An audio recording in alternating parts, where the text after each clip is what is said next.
The seats were empty again. Drethani stood at the center of the Galactic Council chamber on Valeth Prime, all four of his glass-thin hands resting on the Arbiter's podium, and stared at the human delegation's row. 11 days now. 11 days of those 5 chairs, sitting there like pulled teeth. The console screens dark, the translation earpieces lined up in their charging cradles where Maggie Dunn had left them. She always left them crooked. They were still crooked. Nobody had straightened them.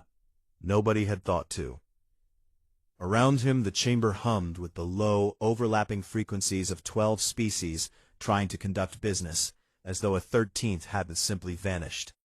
The Salvari ambassador, a sleek silver-furred creature named Kriel, who moved like something that had once hunted in packs and never fully forgot how, leaned toward the Rithkai delegate and said something that made his neck frills ripple with amusement. Drethani caught the tail end of it. Something about children holding their breath. He did not find it funny. 400 years he had held the gavel seat. He had mediated territorial wars between species that communicated through chemical clouds. He had brokered resource treaties with civilizations that considered linear time a philosophical choice. He had seen empires dissolve and reform and dissolve again, and through all of it, the Council endured, because every species, no matter how strange or stubborn or new, understood one fundamental truth. You show up. You sit in the chair. You talk. Even when the talking was useless, even when every delegate in the room knew the words were theater, you showed up because the showing up was the point. Presence was the treaty. Absence was the only real act of war the Council recognized. And the humans had committed it without firing a shot. He convened a closed session that afternoon. 12 delegations packed into the sealed inner chamber, the air thick with competing atmospheres, and the faint electric smell of universal translators working overtime. Drethani kept his voice flat, procedural. He asked the communications division for a status report on human diplomatic channels. The answer came from a small Orethi technician whose 4 fingers trembled slightly over her data tablet. Every channel was dark, not malfunctioning, not damaged, deliberately severed. All 12 embassies, all trade consulates, all science exchanges, every military liaison office humanity maintained in Council space, shut down within a 6-minute window. The quantum-entangled relays that connected human space to the galactic communications grid had been desynced. Not broken, desynced. The difference mattered. Breaking a relay was an accident or an attack. Desyncing one required authorization codes from the highest level of human government, and a coordinated technical operation across dozens of light years, executed with a precision that made the Orethi technician's voice go thin and careful as she described it. 6 minutes, all of it, gone. The chamber was quiet in a way Drethani had not heard in a very long time. Not the quiet of agreement or contemplation. The quiet of 12 species realizing simultaneously that none of them had a protocol for this. The Salvari ambassador spoke first, because the Salvari always spoke first. Kriel suggested the humans were posturing, a negotiation tactic. They wanted something, better trade terms, a council seat upgrade, some symbolic concession their young species could parade before their domestic audience. She'd seen it before. Let them stew. They'd come back when they got hungry. A few delegates murmured agreement. It fit the shape of the Council's understanding of humanity. Energetic, emotional, prone to drama, ultimately dependent on galactic infrastructure they couldn't replicate alone. A tantrum, nothing more. Drethani ordered a formal message drafted, polite, measured, requesting clarification on the status of human diplomatic operations and expressing the Council's hope for continued partnership. Standard language, the kind of words that meant nothing and everything, the diplomatic equivalent of knocking on a neighbor's door to make sure they weren't dead. The message was transmitted through 3 separate backup channels, routed through relay stations the humans had helped build. It bounced. All 3 copies, returned undeliverable. Not rejected, that would imply someone on the other end had read it and said no. Returned. The human systems weren't refusing communication. They had simply stopped being there. The address didn't exist anymore. It was like mailing a letter to a house that had been razed to the foundation while you weren't looking. Drethany dismissed the session. He gave no instructions. He made no statements. The delegates filed out in clusters, their translators buzzing with whispered speculation, and he stood alone in the chamber as the atmospheric system cycled and the lights dimmed to standby. He walked to the human delegation's row. 5 chairs. Standard galactic design, adjusted for the human frame, slightly narrower, slightly taller, the lumbar support modified, because humans apparently had spines that betrayed them if they sat wrong for too long. Danny Kowalski had complained about the chairs for years, said they were designed by someone who'd never met a back. Maggie had just brought a cushion from Earth and ignored the issue entirely. There was a coffee stain on the edge of the console desk. Small, brown, the ring-shaped ghost of a mug, set down in a hurry. It had to be. Danny drank his black and careful. Maggie drank hers like someone was about to steal it. Drethany looked at the stain for a long time, longer than made sense.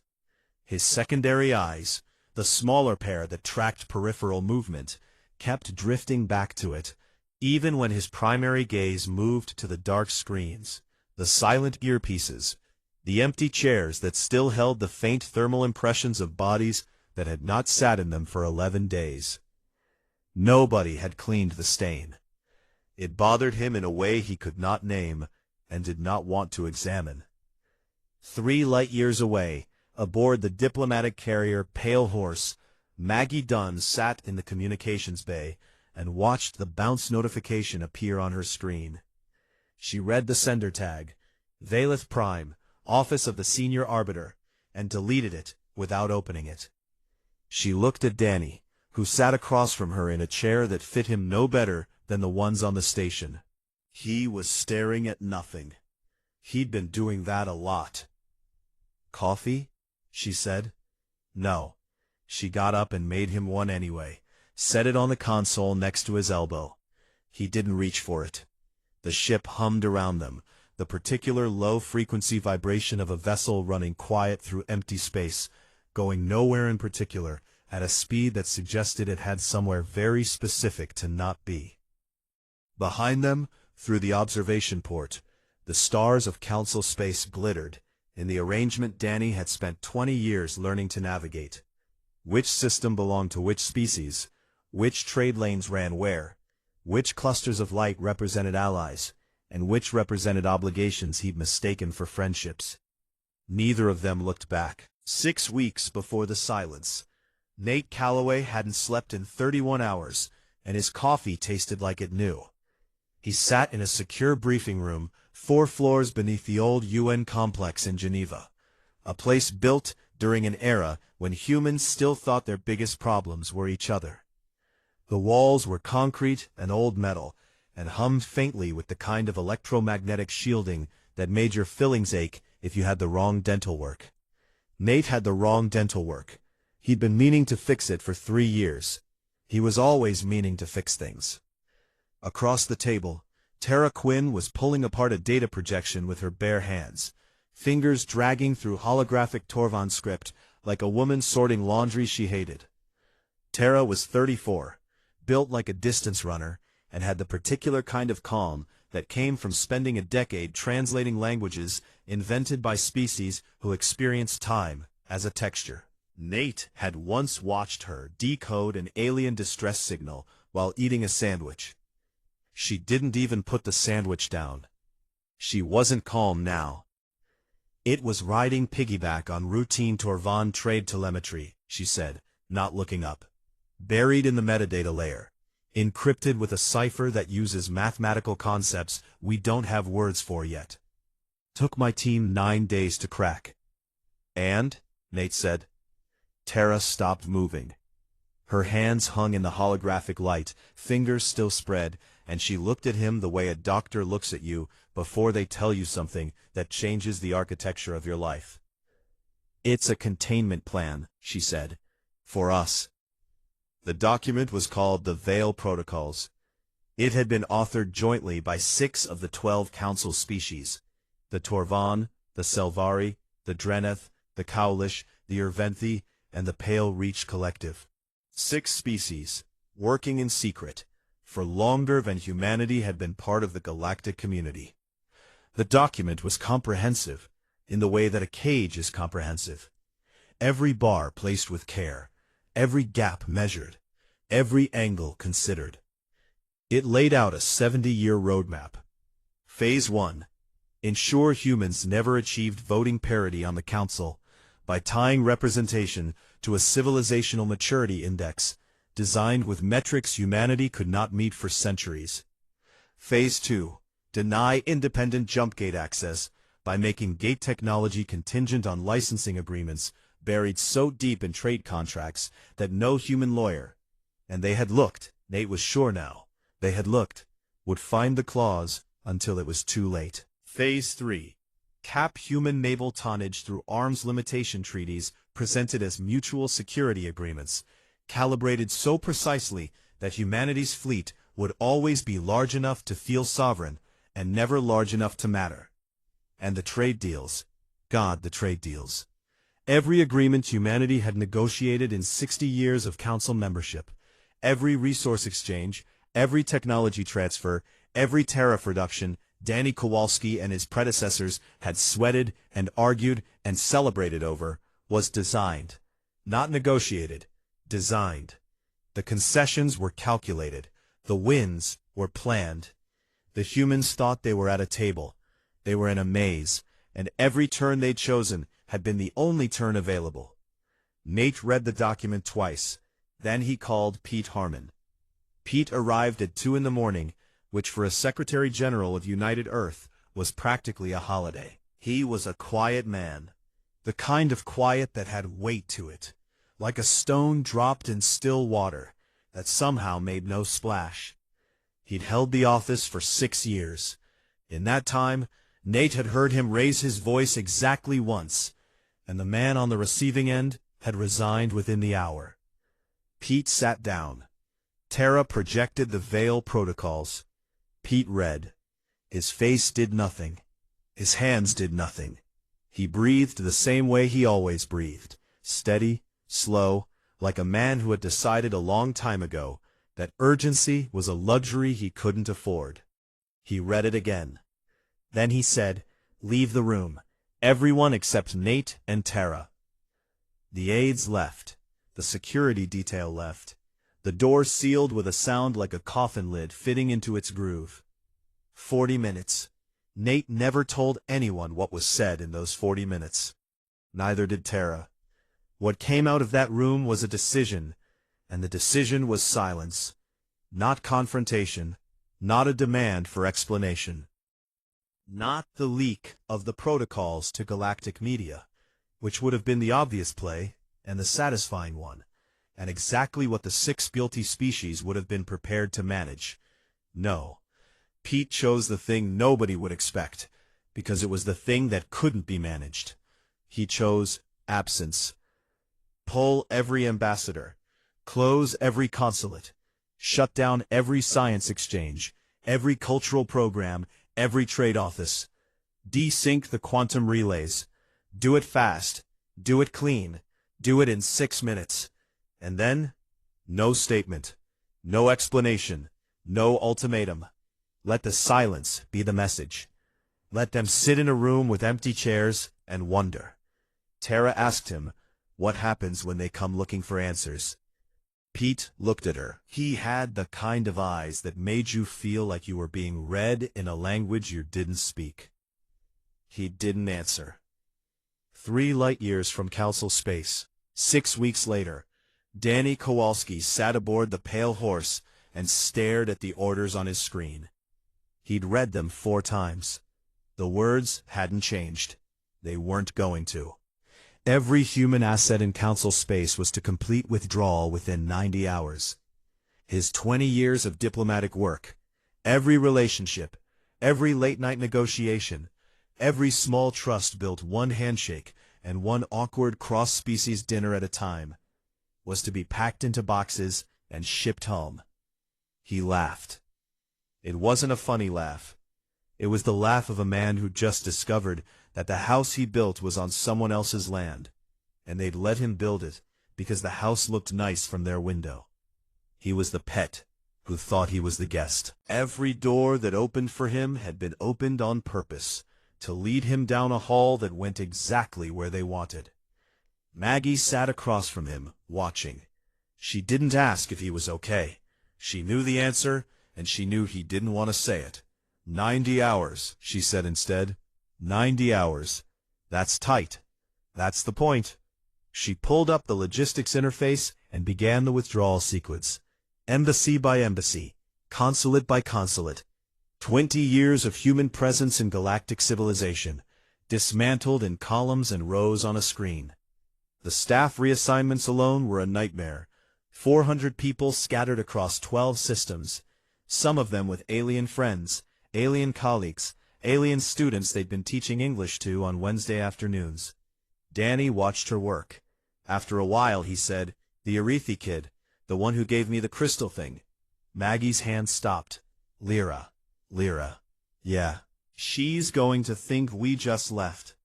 We did just leave. She's 9, Maggie. Maggie didn't answer. Her hands started moving again. Embassy by embassy. The screen glowed in the dim cabin, lists scrolling upward, names and postings and years of service dissolving into transfer orders. Danny picked up his coffee. It was cold. He drank it anyway, because cold coffee was still coffee, and some habits are the only honest things you have left when everything else turns out to have been a script someone else wrote for you. The pale horse drifted through the dark between stars, carrying 2 people and 400 transfer orders, and the kind of quiet that isn't silence, but something heavier. The quiet of people who know something terrible and can't unknow it. The quiet of a door that only locks from one side, and they were on the side that chose to turn the key. Behind them, the stars of Council space burned the way they always had. They didn't look any different. That was the worst part. 22 days into the silence, the Galactic Council sent a ship. It was a Torvan diplomatic cruiser, long, elegant, built from the pale bioceramic that the Torvan grew rather than manufactured. It moved through space the way Torvan moved through rooms, with the effortless grace of a species that had never once doubted it belonged wherever it was. Drethani had selected the vessel personally. He'd chosen the captain personally. He'd written the greeting script personally, in 3 languages, calibrated to be warm without being desperate, firm without being threatening, and open to negotiation without appearing to need one. The ship reached the Sol system border in 9 days. The humans were already there.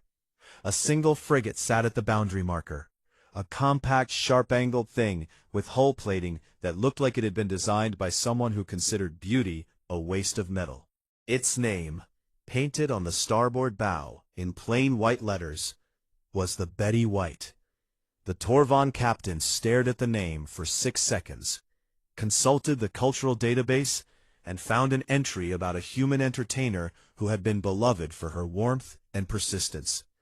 The captain did not find this reassuring. The Betty White transmitted a single automated message. No voice, no video, just text on a screen in standardized galactic trade script. Human space is closed to non-human vessels. No exceptions, no timeline for review. The Torvan captain requested clarification. He transmitted credentials. He invoked Drethani's authority. He offered to wait while the message was relayed to human leadership. The Betty White did not respond.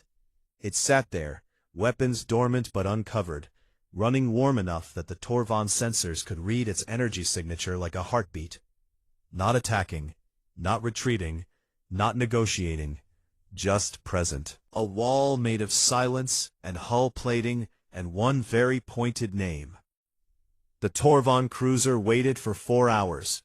Then it turned around. Back on Valeth Prime, the chamber fractured. It started in the corridors, not the formal sessions. Whispered conversations between delegates who had noticed something the public record didn't show.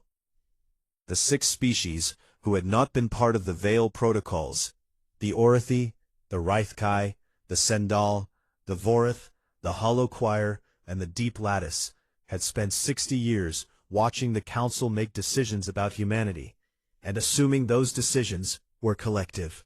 They were discovering now, in the slow and ugly way that trust dies, that they had been excluded from conversations that shaped the fate of a species. Liaison Commander Olen of the Rythkai was the first to say it out loud. He said it in a private meeting with the Orethi and Sendal ambassadors, in a room that wasn't on any official schedule, using a frequency his own intelligence service had swept for surveillance 3 times. Olen was tall, even by Rythkai standards, a species that looked like someone had built a diplomat out of dark wood and wire, and forgot to add softness. His neck frills, which in his species communicated emotion more honestly than words ever could, were flat and tight against his skull. If they did this to the humans, he said, they can do it to any of us. Nobody argued. That was how Olen knew he was right. He began building a coalition, quietly, not for humanity's sake. Olen had no particular affection for humans, who he found loud and sentimental and bizarrely attached to a hot brown liquid they consumed at all hours. He was doing it for the Rythkai, for the Orethi, for every species that had sat in the council chamber and voted on resolutions without knowing that half the room had already decided the outcome in a meeting they weren't invited to. Kriel watched this happen and could do nothing to stop it. She tried. She held the protocol block together through 3 emergency sessions, arguing with the controlled precision of a predator who had learned to wear diplomatic clothes. The containment plan was prudent, she said. Necessary. Humans expanded too fast. They innovated without caution. They adapted to alien environments with a speed that bordered on biological aggression. In 2 generations they had gone from a single planet species to a civilization spread across 40 systems, learning languages and technologies and customs at a rate that no species in Council history had matched. They needed guardrails. Every responsible civilization needed guardrails for its newest members. The Veil protocols weren't hostility, they were parenting. The argument had weight. It even had logic. But it had a crack in it now, and the crack was this. The guardrails didn't work. The humans hadn't broken through the containment. They hadn't fought it or even noticed it, as far as anyone could tell. They had simply left. Cleanly. Completely. In 6 minutes. The species that the Veil protocols described as lacking civilizational maturity had executed a coordinated withdrawal across 12 star systems with a precision that made the Torvan intelligence service look like amateurs. And they had done it without telling anyone, without threatening anyone, without asking for anything. That was the part that frightened Kriel, though she would sooner swallow her own teeth than admit it. The humans didn't demand a seat at the table. They didn't flip the table. They built their own door and walked through it, and the sound of it closing was the loudest thing the council had ever heard. Drethani made a second attempt. This time he sent the Orethi, a neutral species, gentle by reputation, built like soft-edged stones with too many eyes, and a cultural commitment to non-violence so deep it was encoded in their biology. Their envoy carried no weapons. It broadcast open-frequency peace signals from the moment it left Valeth Prime. It was, by every metric of galactic diplomacy, the least threatening thing anyone could send. It reached the Sol border and met the same automated message. Human space is closed to non-human vessels. No timeline for review. But this time, 5 seconds after the automated reply, a secondary transmission came through. Short, unencrypted, tagged with a diplomatic signature the Arethi envoy's captain recognized. Danny Kowalski, former human ambassador to the Galactic Council. The message was brief. We know about the Veil protocols. All of them. Tell Drethani the next conversation will be on our terms, or it won't happen at all. The Arethi captain transmitted the message to Valith Prime. It arrived during a council session. Drethani read it on his private screen, his primary eyes tracking the words, while his secondary pair, the smaller set that moved on their own, the ones that betrayed emotions that Torvan considered beneath their dignity, darted to the empty human seats across the chamber. He ended the session early, citing procedural reasons, and the delegates filed out with the buzzing, restless energy of people who knew they were being lied to, but hadn't decided yet what to do about it. The chamber emptied. The lights dimmed. The atmospheric systems cycled through their evening routine, scrubbing the air of 12 species worth of breath and sweat and pheromones. Drethani walked to the human delegation's row. The 5 chairs sat in their line. The console screens were dark. The translation earpieces rested in their crooked cradles.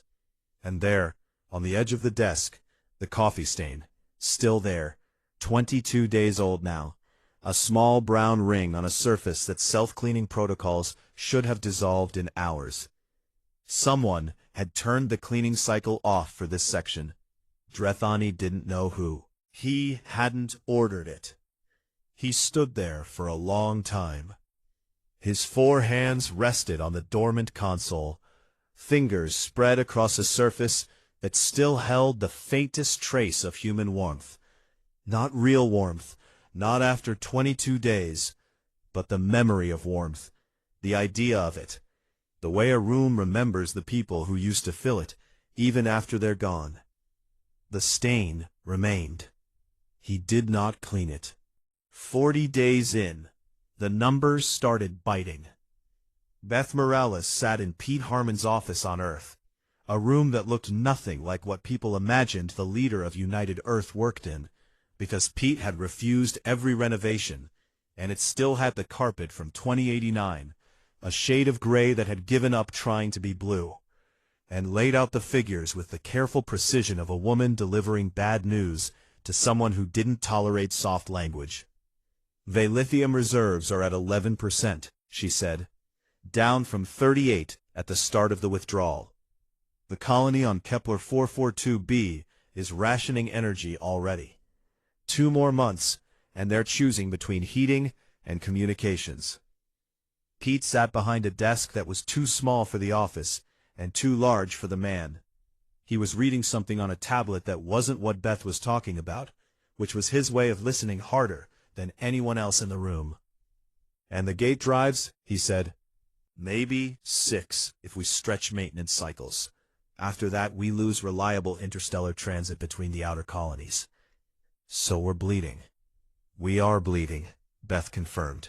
She did not add the word sir because Pete had asked her not to on her first day, and Beth Morales was a woman who only needed to be told things once.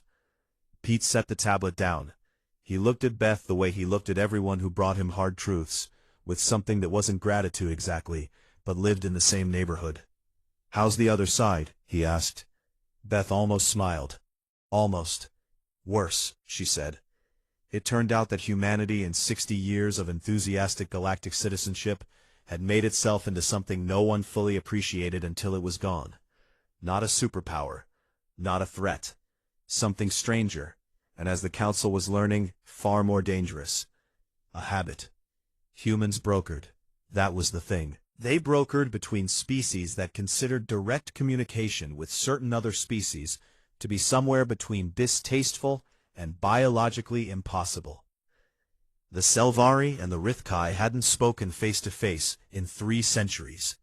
They didn't need to. There was always a human in the middle, translating not just language, but intention, smoothing the gaps that no universal translator could bridge, because the gaps weren't linguistic. They were cultural, historical, personal. Danny Kowalski had spent 7 years managing the Selvari-Rithkai trade corridor, and both sides thought they were getting the better deal. That was Danny's gift. He made everyone feel like they'd won. Danny was on Titan Station now, packing boxes. Human shipping firms had handled 40% of cross-species freight, not because human ships were faster or cheaper, but because human crews learned everybody's docking protocols. Every species had different standards, different airlock sizes, different atmospheric requirements, different ideas about which direction was up on a loading bay. Most species learned their own system and expected everyone else to adapt. Humans learned all of them. It wasn't strategic. It was just the way humans worked. Show up, figure out the local rules, make it work, complain about it later over drinks. Those shipping lanes were empty now. 3 council homeworlds were reporting supply chain failures. The Selvari Agricultural Exchange, a system that moved food across 4 star systems and fed 2 billion beings, had ground to a crawl, because the logistics coordinators who kept it running were human, and the humans were gone. Kriel was getting emergency calls from her own government. The irony was perfect and terrible. The species she had argued needed to be contained was the one holding her civilization's grocery system together. On Titan Station, the withdrawal was a slow, ugly thing. Danny and Maggie worked 18-hour days processing the human exodus from galactic space. It wasn't dramatic. It was paperwork and cargo manifests and arguments about shipping weight. And a woman from the Orethi Cultural Exchange Program who cried when she found out her human teaching partner had already left without saying goodbye. Maggie handled the logistics. Danny handled the people. This was how they'd always worked. And it was the last time they would work this way in a place that still smelled faintly of alien air and recycled starlight. One afternoon, Maggie spent 3 hours boxing up Danny's office. 20 years of diplomatic life, reduced to containers. Carved stones from the Rithkai, a traditional gift for trusted outsiders, each one shaped to fit the palm of the recipient's hand. Woven fabric from the sendal that changed color with the holder's body temperature. A ceremonial drinking vessel from the Drenith that Danny had never used because it was technically meant for a liquid that was mildly toxic to humans. But he kept it on his desk because the Drenith ambassador had made it herself. And a crystal figurine, small, slightly lopsided, made by an Orethi child named Lyra, who was 9 years old and had given it to Danny after he'd spent an afternoon teaching her to throw a baseball, which she was terrible at and loved. Maggie put the figurine in the box. Danny said, "Leave the box open." She closed it. He didn't argue. There was nothing to argue about. The box was a box. The figurine was a figurine. And 9-year-old Lyra was somewhere on an Orethi homeworld, thinking that the tall human who taught her to throw had walked away without a word, which was true in every way that mattered, and wrong in every way that hurt. 3 light-years away, on the Sol system border, Captain Eddie Voss sat in the command chair of the Betty White and watched the same Torvan cruiser he'd been watching for 6 straight days do absolutely nothing on his sensor display. Eddie was 29, from a town in Kansas that no longer existed because it had been absorbed into a farming cooperative that no longer existed because the land had been converted to a launch facility that did exist but that Eddie hadn't visited since he was 12. He had joined the Navy because he liked ships. Standoffs were just staring contests with worse lighting, and Eddie had never won a staring contest in his life. His comms officer interrupted his 6th hour of doing nothing with something that was not nothing. A transmission, not from the Torvan, from a Rithkai personal frequency, unregistered, heavily encrypted, routed through 3 neutral relay stations to avoid council surveillance. The sender identified himself as Liaison Commander Olen. Olen wanted to talk, not through the council, not through official channels. He was offering information, the full unredacted Veil protocols, plus internal council communications showing exactly which species had pushed hardest for human containment, who had voted for what, and when. Everything. In exchange, he wanted one thing: assurance that when the silence ended, because Olen was smart enough to know it would end, one way or another, the 6 species who had nothing to do with the Veil protocols would not be punished for something they did not do. Eddie read the message twice, then he routed it up the chain with a priority tag, and went back to watching the Torvon cruiser not move. The message reached Nate Calloway at 3 in the morning, Geneva time. Nate read it, swore once with great feeling, and called Pete. Pete read Olen's offer in his small office with the bad carpet. He read it the way he read everything, slowly, completely, with the patience of a man who understood that decisions made at 3 in the morning shaped centuries. Beth Morales sat in the corner, pretending she wasn't watching. When Pete finished, he set the tablet down and asked a question nobody in the room expected. "What do the Orethi think?" Nate blinked. "The Orethi?" "The Orethi," Pete repeated. "The ones who said the peace envoy. What do they think about all this?"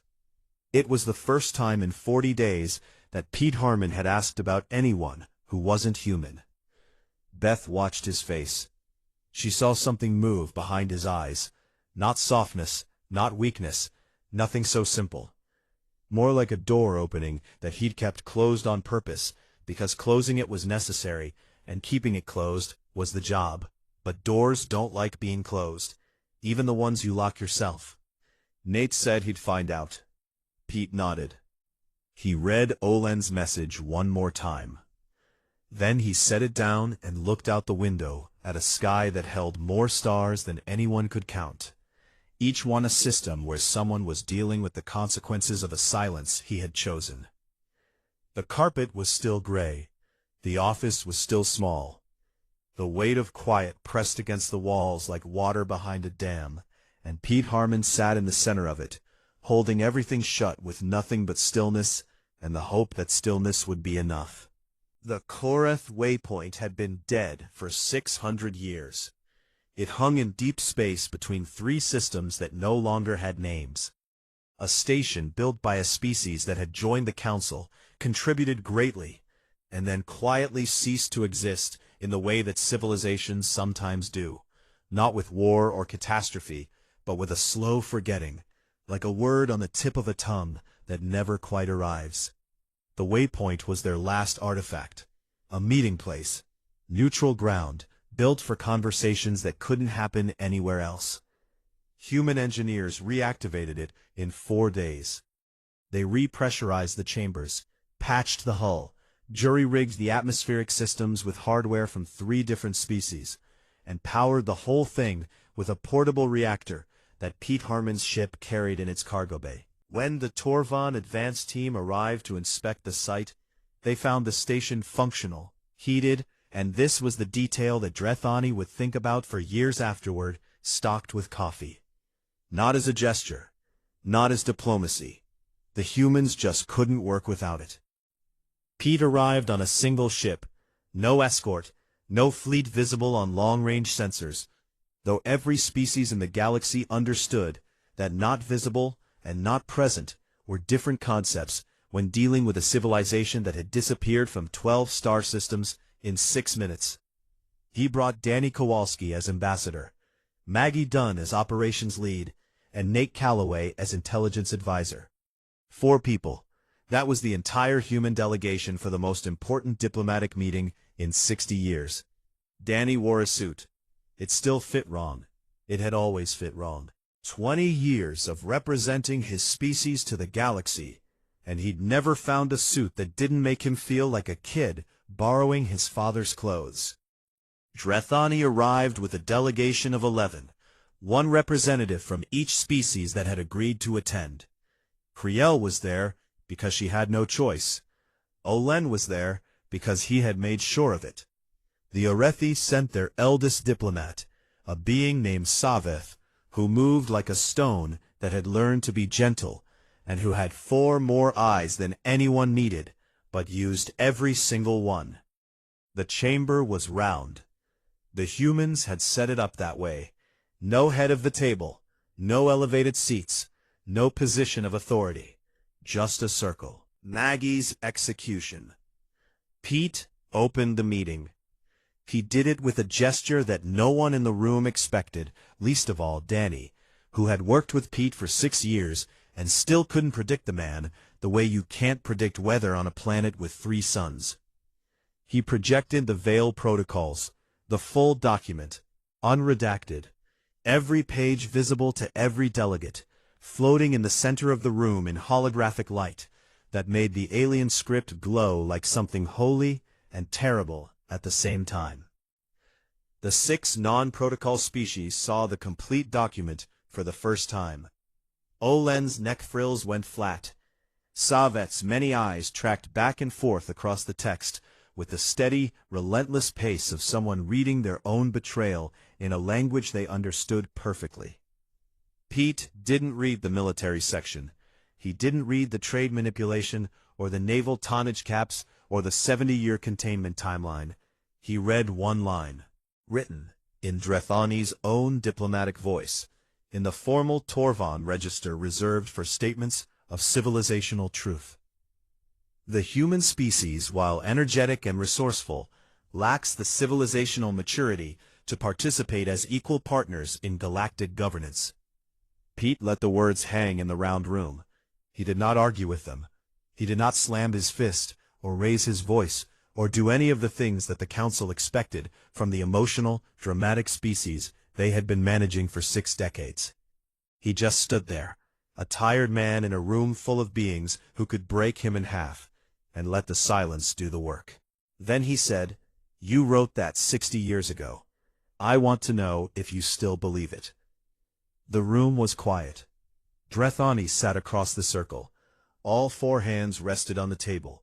His primary eyes held Pete's gaze with the steadiness of a species that had been conducting diplomacy since before humans discovered fire.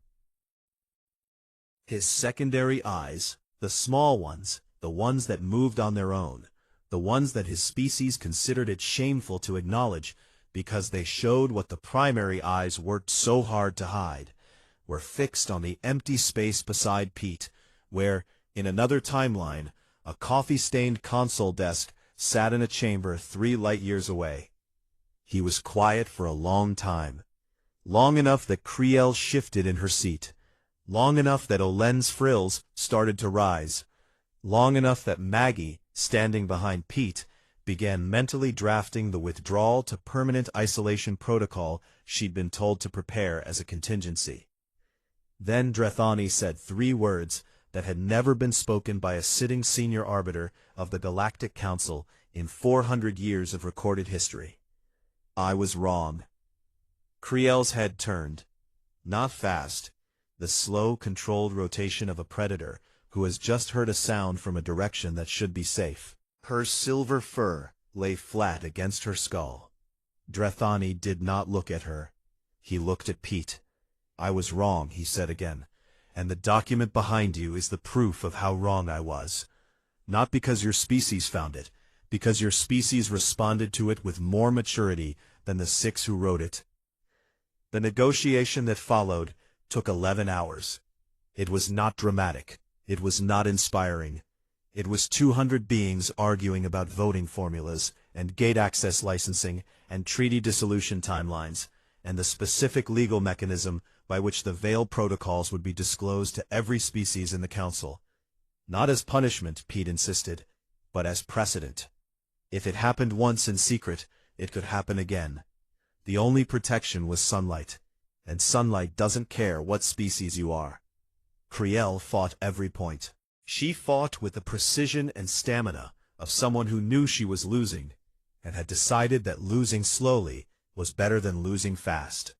She conceded independent jump gate access after 4 hours. She conceded voting parity on a 12-year timeline after 7. She conceded full protocol disclosure after 9. when the non-protocol faction voted as a bloc, and the math became a wall she could not climb. Olen watched from his observer's seat. He did not gloat.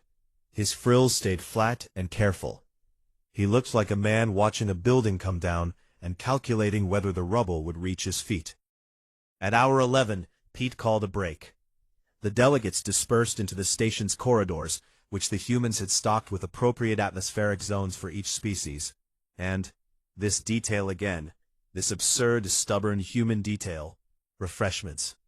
Someone had researched the dietary preferences of all 12 species. Someone had found or synthesized appropriate food and drink. Someone had labeled everything in 4 languages with allergy warnings. It was Maggie. Of course it was Maggie. Danny found the observation deck, alone. It was a small room at the top of the station, with a curved window that faced nothing. No stars of consequence, no planets, no landmarks. Just the deep black of interstellar space, the emptiest address in the universe. He still wore the suit. He'd loosened the collar somewhere around hour 6, and never fixed it. His hands hung at his sides. He was 53 years old, and he'd spent 20 of those years in rooms where he didn't quite fit, speaking languages that weren't quite his, building something he thought was real. It was real. That was the part that ached. The friendships were real. The late-night conversations with delegates who told him things they shouldn't have. The meals shared with aliens who laughed at his jokes, even when the translation mangled the punchline. Lyra's crystal figurine, lopsided and perfect, all of it real. And all of it built on a foundation that 6 species had designed to crumble the moment humans got too comfortable. Maggie found him there. She always found him.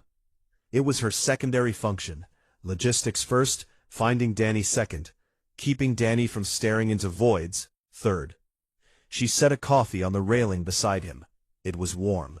She'd made it exactly the way he liked it, which was to say, she'd made it the way she liked it, because Danny had never once told her how he actually took his coffee, and at this point, it was too late to correct the record.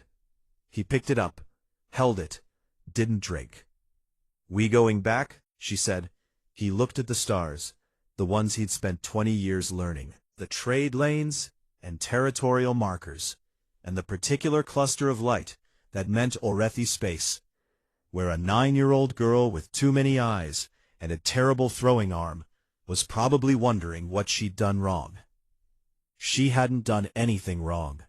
She'd just been born into a galaxy where the adults couldn't be trusted with their own rules. "Yeah," Danny said. "Different this time, though." "How different?" He was quiet. The coffee warmed his hands, but he didn't lift it to his mouth.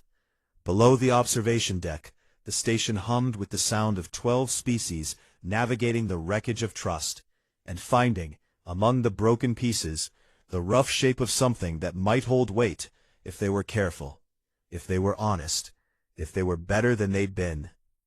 "The kind of different where they know we can leave," he said.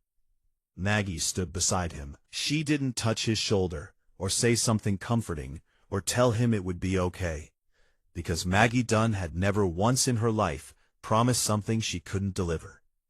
She just stood there, in the quiet, in the dark, in the space between what was and what might be, and let the silence, for the first time in 61 days, be something other than a weapon. Below them, the Koreth waypoint turned slowly in the void, alive again after 600 years, lit from within by the borrowed light of species who had come here to do the hardest thing any civilization can do, not to win, to go back.